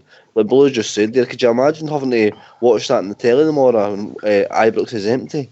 It'd be surreal watching it. It'd be crazy. Can I just say, I think there's something going to give in the next week or so, mate. Whether I like it or no, public safety is more important. Yeah, absolutely. Can I just say, you know, for me, this old guy here, he watched his team wither away in the vine way back in 2011 to 2012, and here we are in the last 16 of Europe. Unbelievable. Never would we have thought we would have attained these heights. That's just fantastic. That's how I feel. I'm so looking forward to watching that team coming out onto your Ibrox pitch. Although I'm not looking forward to watching the pitch because that's a disgrace. But that team come out there in the Europa League music, just amazing. So looking forward to it. Come on, the Rangers! I'm up for it already. Only one sleep. One sleep, buddy. You're right. Just the one sleep. I won't sleep a wink. He might get a nap in the afternoon or not. Exactly. I might have to because I'll not sleep the night, that's for sure. I'm as high as a kite. About watching the Rangers games. Mrs. Bridge. Mrs. Bridge. She's sick. She's just worried sick about me. What are you doing? I'm watching the football. Shut up. She'll be put in your cot, mate. She'll be put in your cot. She might drug me or something like that. I don't know. Mrs. Bridge should get some kind of award, really. She's got a good award, I can assure you. That. It's a wee gem. Partick lassie, don't forget that. A Partick lassie. Salt of the earth. So imagine trying to watch the news in Bridges' house. What are you doing watching that? I'm quite quiet. I'm quite quiet that way. It's the evening news is the evening news. It's what it is. I'm not stupid. But when it comes to the BBC's football, oh, for God's sake, you know, I just don't want to get. I'd hate it. I'd love them have to go, you know, to like STV and get their money through advertising or some other source. Just imagine if you get a chance to say, I don't want to pay my license to the BBC. Good, let's do that. Don't pay it. There'll be millions of them not doing it. I'm away again. Sorry, boys. We're with you, I think. I would rather not pay it as well. Well, remarkable, Bridgeman. We've reached that time of the evening. Oh, no. All right, okay. What can I say? By the way, Oxyar, another marvellous show. Another really, really enjoyable show. I think everybody's enjoyed it. And it's a great run up to tomorrow night. And can I just say, I'm not being funny, I'm so hopeful. Can I just say to all the Rangers fans all over the world, and particularly the Rangers fans on here on Rangers Radio, every single one is tomorrow night, everybody up for it, enjoy it, see what we can do, and come on the Rangers. Keep it going for the Rangers, everybody. Keep it going. Thanks to everybody for joining us. James, particularly for USA, Baloo, always great to hear, and of course, George UK, Bridgeman, Fox, Stardug and Port Blair. This has been Rangers Radio. We'll be back tomorrow night at 7 o'clock with a pre-match show. Looking forward to the game. I know a day's a long time in politics. We just need to see where world events take us. Thanks for listening, everybody. Come on, the Rangers are tomorrow night. Take it away, old school boy. Good night, troops. I